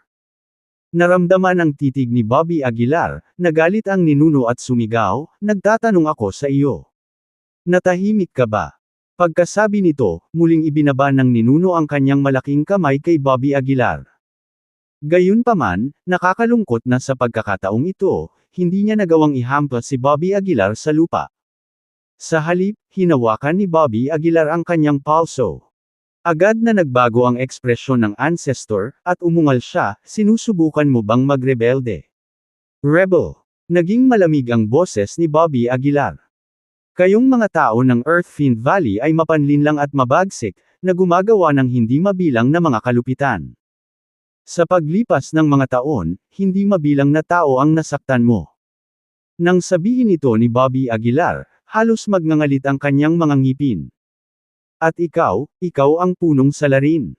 Gusto ko sanang kainin ang laman mo at balatan ang balat mo. Nagbago ang mukha ni Earthfiend Valley Ancestor, at malamig siyang tumingin kay Bobby Aguilar, at sinabing, "Sino ka?" Ngumisi si Bobby Aguilar, "Ako si Bobby Aguilar." Biglang nagbago ang mukha ng ninuno. Siya ay umungal, "Naglakas loob ka bang linlanggan ako? Ang lakas ng loob mong lokohin ako." "Oo, hindi lang kita niloko, kundi ginamit ko rin ang kapangyarihan mo para durugan ang Earthfiend Valley." Ngumisi si Bobby Aguilar. Ang Earthfiend Valley Ancestor ay halos gumuho, umuungal sa galit. "Anak, dudurugin kita at dudurog ang bangkay mo." Galit na umungal si Earthfiend Valley Ancestor. Sa isang iglap, ang madilim na enerhiya sa loob ng estatwa ng bato ay lumundag, at hindi mabilang na itim na sinag ng liwanag ang sumambulat patungo kay Bobby Aguilar. Sa kasamaang palad, ang lakas ng Earthfiend Valley Ancestor ay napinsala na ginagawang walang halaga ang lahat ng kanyang pag-atake. Nagningning ng maliwanag ang katawan ni Bobby Aguilar, madaling nakaiwas sa atake ng ninuno. "Walang kwenta. Ilang beses mo na ring pinahiram sa akin ang iyong lakas, at ngayon ay parang pailay ka na." Ngumisi si Bobby Aguilar. Ang Earthfiend Valley Ancestor ay nanginginig sa galit, nagngangalit ang kanyang mga ngipin. Nais niyang mapunit si Bobby Aguilar gamit ang kanyang mga kamay. "Matandang hayop, dapat matagal ka nang namatay." Malamig na sabi ni Bobby Aguilar. Ang Earthfiend Valley Ancestor ay nagngangalit ang kanyang mga ngipin at sinabi, "Huwag kang masyadong excited, nangangahas akong ipahiram sa iyo ang aking kapangyarihan dahil natural na mayroon akong paraan upang makitungo sa iyo." "Oh, ibig mong sabihin ang markang iniwan mo?" Ngumisi si Bobby Aguilar. "Eksakto. Sa isang pag-iisip lamang, ang iyong divine soul ay mapapawi." Malungkot na sabi ng ninuno. Kinusot-kusot ni Bobby Aguilar ang kanyang mga mata, "You're welcome to try." Walang ibang sinabi ang ninuno, at agad na bamulong ng mahina, pinaandar ang kanyang pamamaraan. Sa kasamaang palad, si Bobby Aguilar ay nakatayo doon ng walang gasgas, ang kanyang banal na pakiramdam ay hindi naapektuhan. Paano ito posible? Nagbago ang mukha ni Earthfiend Valley Ancestor. Nagmamadali niyang inactivate muli ang kanyang teknik, ngunit walang epekto. Napangisi si Bobby Aguilar, "Ngayon lang, pinunasan ko ang markang iniwan mo. Matandang hayop, kung mayroon ka pang mga pakulo, ilabas mo na lang sila." Nataranta ang Earthfiend Valley Ancestor, at nagmamadaling sinabi, "Bobby Aguilar. Ilang beses na kitang tinulungan, bakit ba ang hilig mong patayin?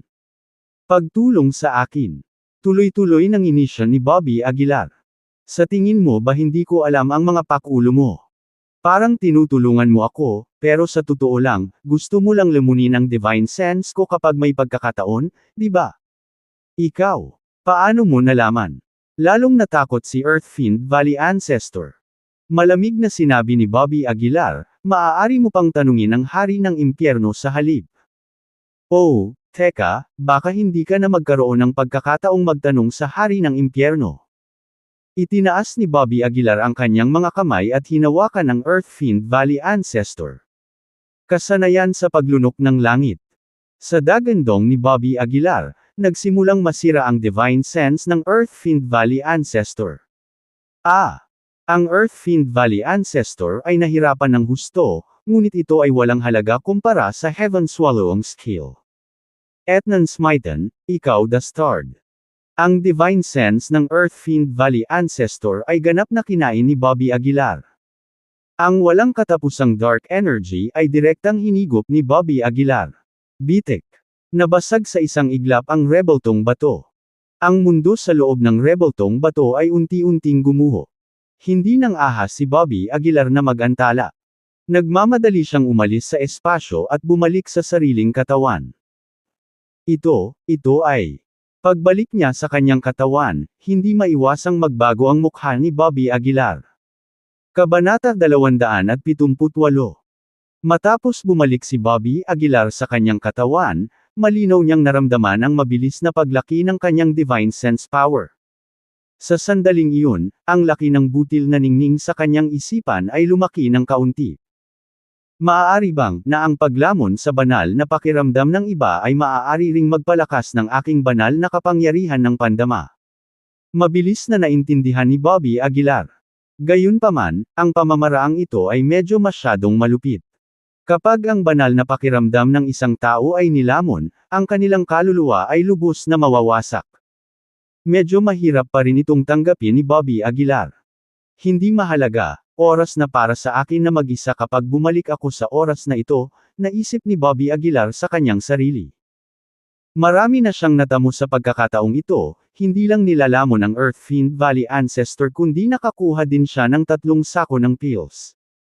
Higit sa lahat, si Bobby Aguilar ay tila nakahanap ng mas mabilis na paraan upang madagdagan ang kanyang lakas.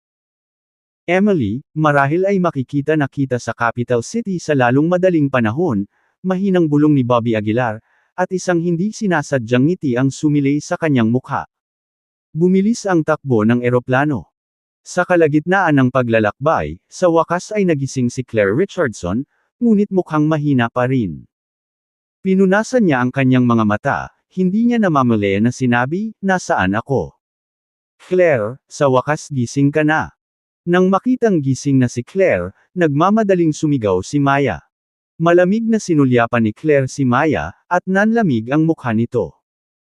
Naramdaman din ni Maya ang pagbabago ng ugali ni Claire at parang nahihiya na sinabi, "Claire, galit ka pa rin ba sa akin?" "Wala akong choice sa sitwasyong iyon." "No choice. Maya, isipin mo, ilang beses na ba kitang tinulungan? Kailan ka ba nabuli nang hindi kita tinutulungan?" Galit na sabi ni Claire. "Kapag lumabas kami, hindi ka namin pinahihintulutan na gumastos ng anumang pera, at ang mga taong kilala mo ay ipinakilala ko lahat. Pero sa huli, sinabi mo ang mga bagay na iyon, may konsensya ka ba?" Habang nagsasalita si Claire ay lalo siyang nagalit at hindi na lang pinansin si Maya. Medyo natarante si Maya dahil hindi ganoon kay Aman ang pamilya niya. Kay Claire. Kung hindi dahil kay Claire, baka ordinaryong babae pa rin siya. "Bobby, kailangan ko talagang magpasalamat sa iyo." Inilibot ni Bobby ang kanyang mga mata at sinabing, "Huwag ka na lang lumabas at manggugulo pa. Halos mamatay na ang tatay mo." "Oh, alam ko, papakinggan ko siya mula ngayon." Seryosong sabi ni Claire. Hindi nagtagal ay lumapag ang eroplano sa Choiseul. Pagkababa ng eroplano, maagang naghihintay doon ang sasakyan ni William Richardson. Nang makita niya si Claire, sumugod siya ng may luha sa mga mata.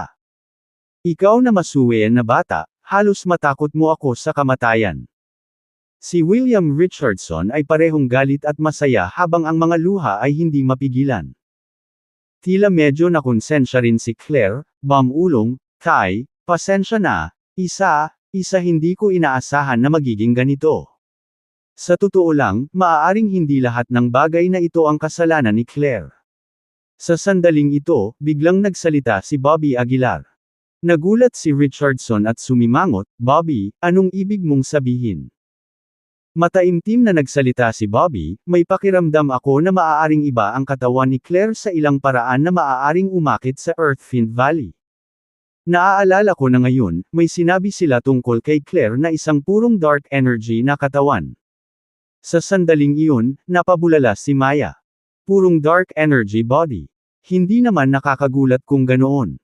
Bahagyang nagbago ang ekspresyon ni Conrad Schroeder. "Alam mo ba ang tungkol sa pangangatawan na ito?" tanong ni Bobby. Tumango si Conrad, na nagsasabing, ang purong dark energy body at pure yang body ay dalawang sukdulan.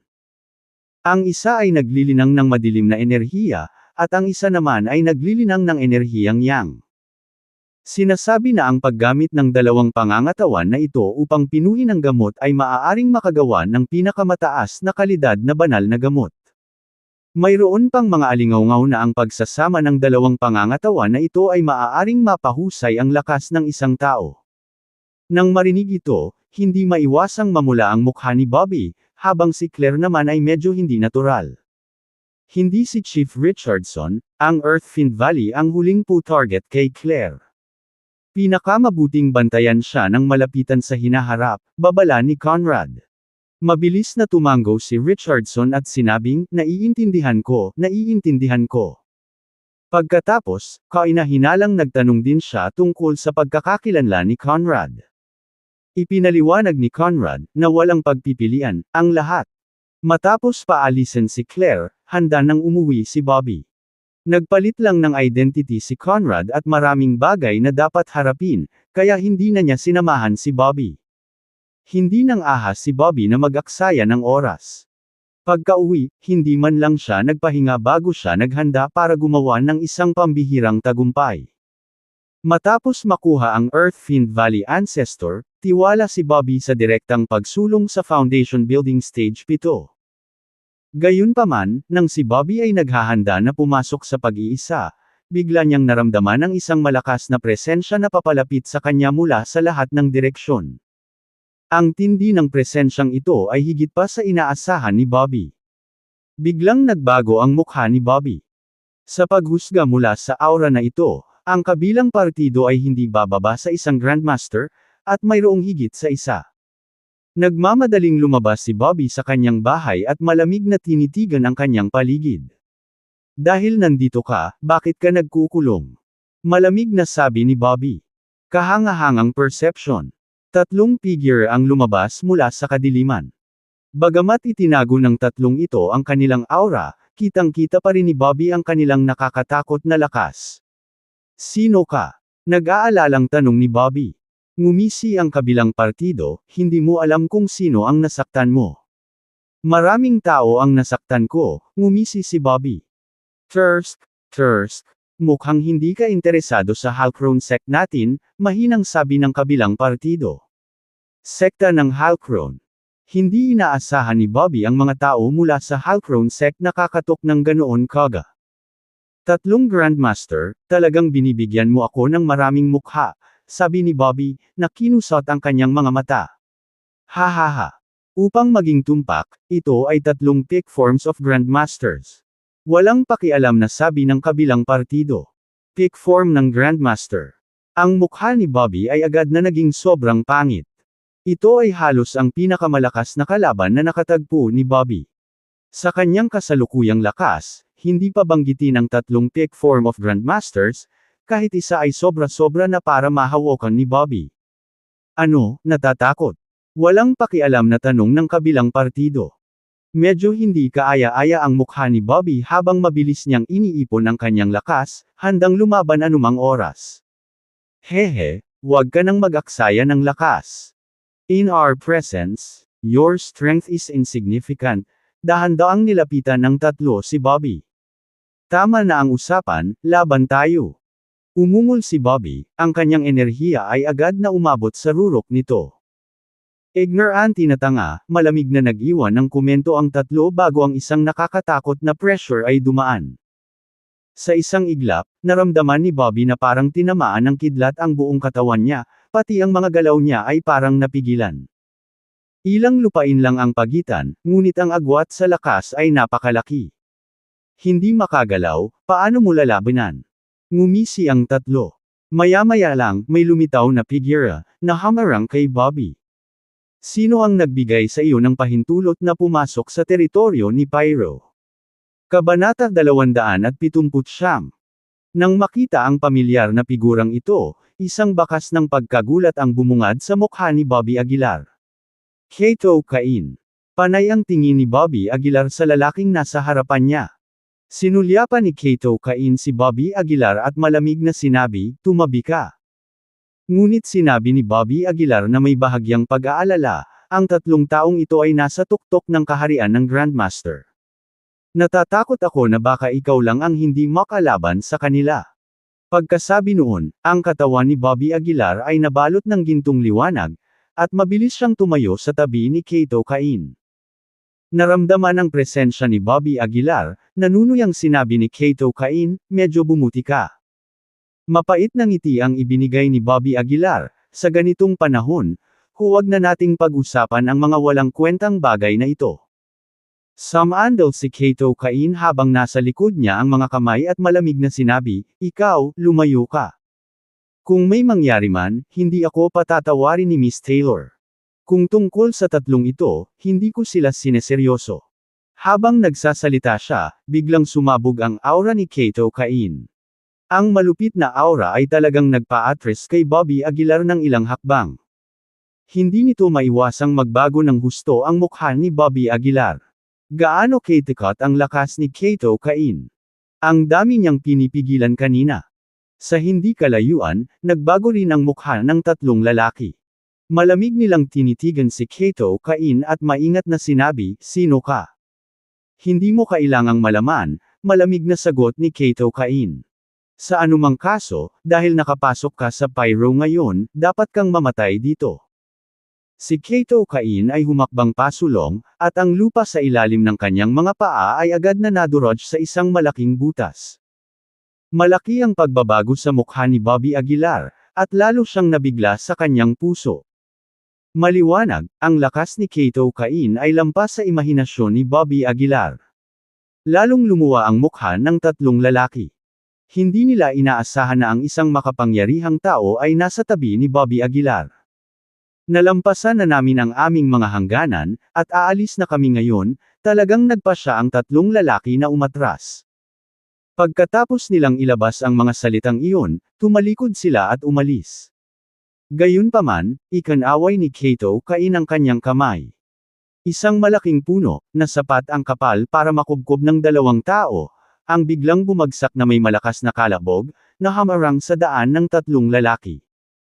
Gaya ng sinabi ko, dahil pumunta ka dito, hindi ka na makakaalis, malamig na sabi ni Kato Cain. Parang medyo galit yung tatlong lalaki. Tinitigan nila si Kato Cain ng may malamig na mga mata at sinabing, lahat tayo ay nasa tuktok ng kaharian ng Grandmaster, at kung talagang lalaban tayo, maaaring hindi ikaw ang kakampi natin. Bakit kailangan mong maging mapilit? Talaga. Pagkatapos ay maaari kang pumunta at subukan.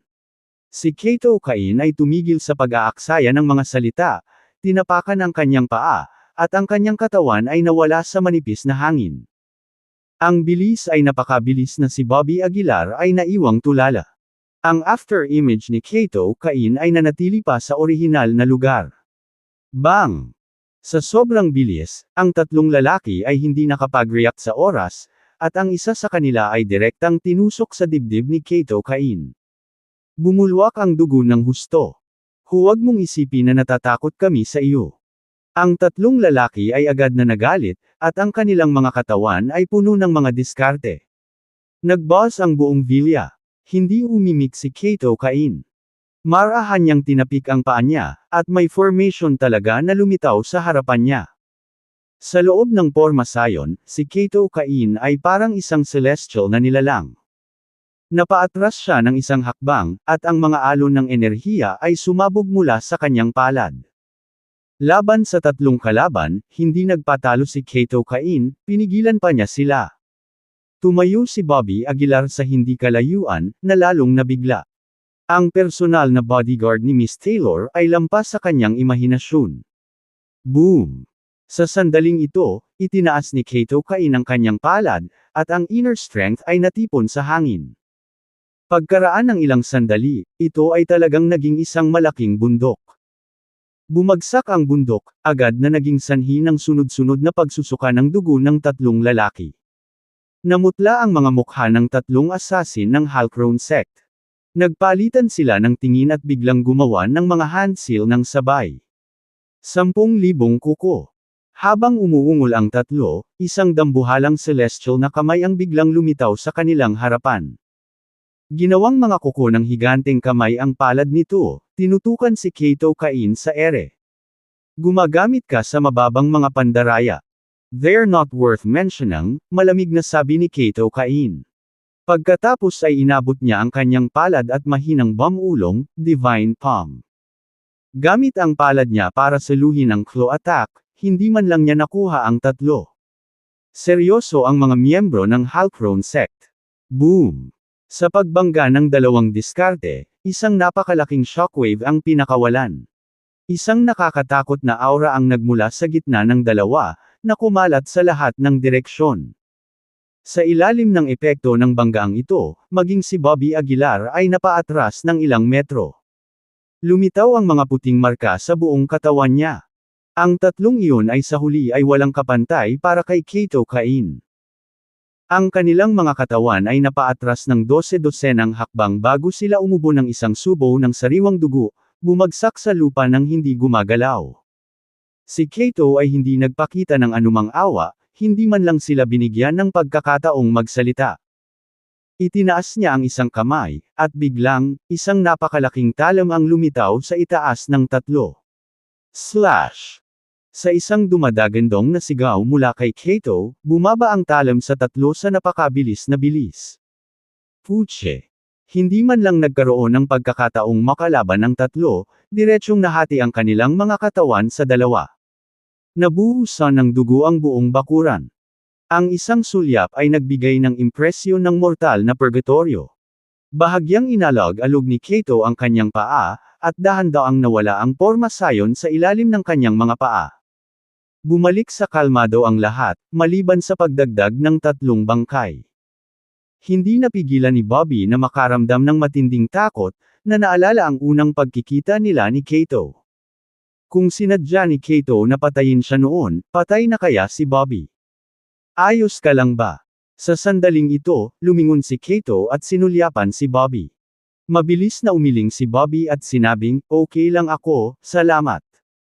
Alam ni Bobby na noon pa man ay minamaliit siya ni Kato kaya hindi niya sinasadyang lumapit. Ano, pinapatay ko ang tatlo sa iyong mga kaaway para sa iyo, hindi mo ba ako dapat ituring sa isang inumin? Gayunpaman, ang mga salita ni Kato ay nagpatigil kay Bobby. Ito pa rin ba ang si Kato na laging nanghahamak sa kanya? Of course, please come inside, biglang bumalik sa katinoan si Bobby at magalang na sinabi. Hayaan mo muna akong alagaan itong tatlong bangkay. Itinaas ni Kato ang kanyang kamay at naglakad pasulong, pagkatapos ay sa isang palad, ang tatlong katawan ay naglaho sa manipis na hangin. Ang pamamaraan na ito ay medyo nagulat kay Bobby. Paano mo nagawa iyon? Naguguluhan na tanong ni Bobby. Pinagpag ni Kato ang kanyang pulse eris at sinabing, Special Magic Artifact. Isang Special Magic Artifact. Agad namang nagningning ang mga mata ni Bobby. Ito ay isang hindi kapani-paniwalang mahalagang kayamanan. Sa cultivation world, ang Special Magic Artifacts ay maaaring hindi karapat-dapat na banggitin, ngunit sa mortal na kaharian, ang mga ito ay mga top-grade na kayamanan. Gusto mo ba? Tanong ni Kato na nakataas ang isang kilay. Ngumiti si Bobby at sinabing, sino ba ang hindi magugustuhan ng gayong sagradong bagay, sa palagay ko? Agad na hinubad ni Kato ang bracelet at inihagis kay Bobby. Kung nagustuhan mo, sa iyo ito, sabi ni Kato na medyo walang pakialam. Nag-alinlangan si Bobby, saka mabilis na ibinalik ang bracelet kay Kato, paulit-ulit na umiling. Hindi, sobrang halaga. Isa pa, iniligtas mo ang buhay ko. Ako dapat ang magpasalamat sa iyo. Kunin mo, ibabalik sa akin ni Miss Taylor, sabi ni Kato. Si Miss Taylor, syempre, ay tinutukoy si Emily Taylor. Nakatulong din ito kay Bobby na mas maunawaan ang agwat sa pagitan niya at ng Taylor. Rami. Hindi napigilan ni Bobby na magpakawala ng mapait na ngiti. Ang daan patungo sa pagtatanim ay mahaba at mahirap. Ang paghabol sa pamilya Taylor ay hindi madaling gawain, at ang pagiging karapat-dapat kay Emily ay katulad ng pag-akyat sa langit. Sa silid, naglabas si Bobby ng isang bote ng alak, nagsalin ng isang baso para kay Kato, at isa para sa kanyang sarili. Sumimsam si Kato, saka tumangala kay Bobby. Kung mayroon kang anumang mga katanungan, tanungin sila ngayon. Ngayon lang ang pagkakataon mo, walang pakialam na sabi ni Kato. Nagulat si Bobby, pagkatapos ay mabilis na nagtanong, talaga. Desperado siyang malaman ang lahat tungkol sa pamilya Taylor ngunit walang pagkakataon na gawin iyon. Bilang personal na bodyguard ni Dwayne Taylor, tiyak na kilala ni Kato ang pamilya Taylor inside out. Kabanata 280. Pinaikot-ikot ni Kato Cain ang baso ng alak sa kanyang kamay, nagsasalita ng walang pakialam, may ilang bagay na dapat kong sabihin sa iyo. Napatitig si Bobby Aguilar kay Kato Cain sa harap niya, medyo kinakabahan. Huminga siya ng malalim at dahan-daang sinabi, gusto kong malaman ang lahat tungkol sa pamilya Taylor. Mukhang inaasahan na ito ni Kato Cain. Hindi siya nagsalita ng ilang sandali, pinaikot-ikot lang ang wine glass sa kamay niya. Pagkaraan ng ilang sandali, dahan-daang nagsalita si Kato Cain, ang lakas ng pamilya Taylor ay lampas sa iyong imahinasyon. Kahit sa capital city, sila ay nasa top few. Paulit-ulit na tumanggaw si Bobby Aguilar ngunit hindi naputol ang mga salita ni Kato Cain. Nagpatuloy si Kato Cain, ang pagiging komplikado ng isang malaking pamilya ay lampas sa iyong imahinasyon. Kahit na ang pamilya Taylor ay malakas, hindi ito hindi masusugatan gaya ng nakikita sa labas. Hindi napigilan ni Bobby Aguilar na sumimangot, anong ibig mong sabihin? Napatingin si Kato Cain kay Bobby Aguilar at sinabing, maaaring hindi masira ang pamilya Taylor sa labas, ngunit sa loob, ito ay mabagyo. Ang dahilan kung bakit ang pamilya Taylor ay hindi bumagsak ay dahil buhay pa si Mike Taylor. Hanggat siya ay nasa paligid, ang pamilya Taylor ay hindi mababagsak. Medyo pangit ang mukha ni Bobby Aguilar. Hindi niya maiwasang maalala ang sinabi ni Dexter Blair. Matatapos na ang buhay ni Mike Taylor. Mabilis na tumingin si Bobby Aguilar kay Kato Cain, naghihintay ng kanyang pagpapatuloy. Pagpapatuloy ni Kato Cain, sa napakalaking pamilya, ang bilang ng mga sangay ay lampas sa iyong imahinasyon. Tinatawag nila ang kanilang sarili na pamilya, ngunit talagang nag-aaway sila sa loob. May 4 na anak na lalaki si Mike Taylor, at bawat isa sa kanila ay nag-aagawan para sa posisyon ng ulo ng pamilya Taylor. Halimbawa, ang ama ni Miss Taylor, si Hugh Taylor, ang kanyang katayuan sa pamilyang Taylor ay hindi kasing taas ng iniisip mo. Nanatiling tahimik si Bobby Aguilar, hindi alam kung ano ang iisipin. Patuloy ni Kato Cain, pero dahil pinapaboran ni Mike Taylor si Miss Taylor, Hugh. Nagawa ni Taylor na tumaas kasabay ng pagtaas ng tubig. Ngunit paano ang tungkol sa pagkamatay ni Mike Taylor? Mapapanatili ba ni Hugh Taylor ang kanyang kasalukuyang katayuan noon? At Miss Taylor, siya pa rin ba ang magiging perlas ng palad ng pamilya Taylor? Mas lalong sumama ang mukha ni Bobby Aguilar, at medyo may hinanakit siyang sinabi, kahit na mamatay si Mike Taylor, ang kanyang 4 na anak ay magkakapatid pa rin sa dugo. Mga kapatid sa dugo. Nginitian ito ni Kato Cain. Walang tunay na pagmamahal sa isang malaking pamilya. Sa harap ng interes, kahit na ang pinakamalapit na relasyon ay hindi karapat-dapat na banggitin. Sa puntong ito, tumingin si Kato Cain kay Bobby Aguilar at sinabing, mayroon akong masamang balita para sa iyo. Sa 4 na sangay ng pamilya Taylor, ang pinakamalakas ay ang panganay, si Keelan Taylor. At hindi maganda ang relasyon ni Keelan Taylor at Hugh Taylor, masasabi pang ang napakasama. Dahil sa paboritismo ni Mike Taylor kay Miss Taylor, naging masama ang loob ni Keelan Taylor. Mahigpit na nakakunot ang mga kilay ni Bobby Aguilar. Hindi niya maintindihan ang malalaking pamilyang ito, ni hindi niya maintindihan ang mga paghihirap sa pagitan nila. Sinong tao sa itaas ang hindi pa nakakaakyat doon na may kasamang dugo at luha? Sa kanila, matagal nang itinatapon ang mga emosyon. Umiling si Kato Cain, tila walang magawa. Nanatiling tahimik si Bobby Aguilar. Dinampot niya ang kanyang baso ng alak at inubos iyon sa isang lagok. Hindi inaasahan ni Bobby Aguilar na nahaharap din si Emily Taylor sa isang mahirap na sitwasyon. Buhay pa si Mike Taylor, at mapoprotektahan ka ni Miss Taylor ngayon, ngunit kapag namatay siya, natatakot ako na hindi niya maprotektahan ang kanyang sarili. Ibinaba ni Kato Cain ang kanyang baso ng alak. Biglang nakaramdam ng matinding krisis si Bobby Aguilar. Bagamat hindi niya naiintindihan ang panloob na pakikibaka ng pamilya Taylor, alam niya ang isang bagay na malinaw. Iyon ay, kapag namatay si Mike Taylor, nangangahulugan ito na ang posisyon ni Emily Taylor ay mabilis na bababa.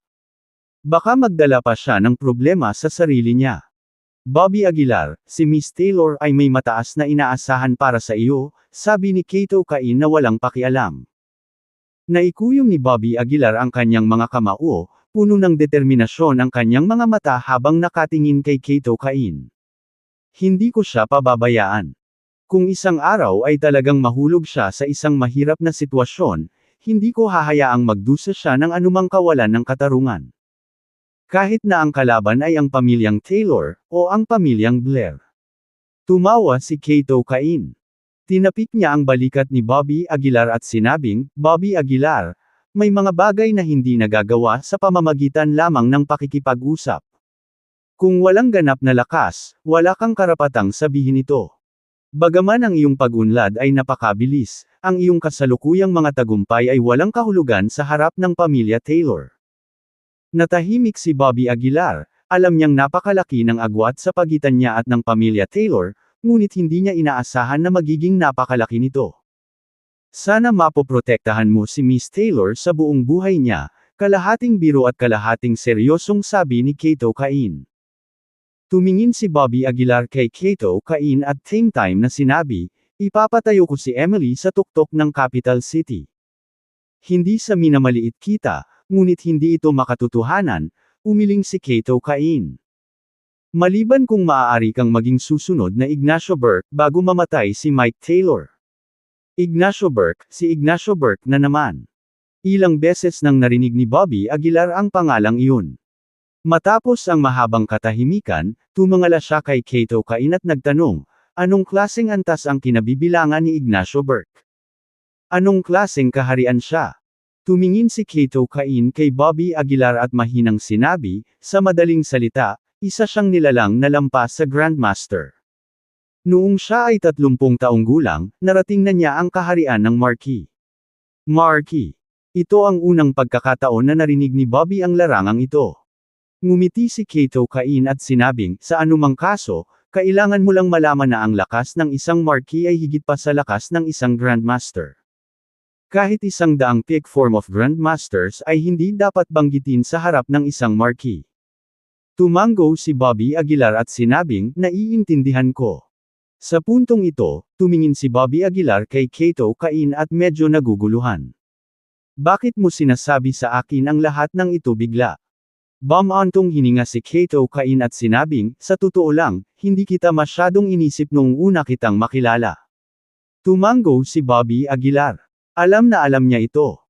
Ngunit hindi ko inaasahan na gagawa ka ng ganoong mga tagumpay sa napakaikling panahon. Bukod dito, gusto ko talaga ang iyong hindi sumusukong espiritu, kahit na sa harap ng mga pamilya at mga puwersang hindi mo kayang abutin. Sa panahon ngayon, sino ba ang hindi yuyuko at kumakapit sa buhay? Bahagyang napabuntong hininga si Kato Cain na parang may hinaing. Ganoon din ang naramdaman ni Bobby Aguilar. Alam din niya na ang bawat tao sa tuktok ay umakyat doon na may dugo at laman, at sa pamamagitan ng pagnanakaw ng mga mapagkukunan. Ito ay humantong sa ang mga tao sa ibaba ay laging kailangang tumangala sa kanila. Huwag na nating pag-usapan ito, dapat na akong umalis, tumayo si Kato Cain at sinabi. Salamat sa alak. Hindi maganda ang lasa, pero gusto ko ito. Pagkasabi nito, handa nang umalis si Kato Cain. Maghintay. Sa sandaling ito, biglang tinawag ni Bobby Aguilar si Kato Cain.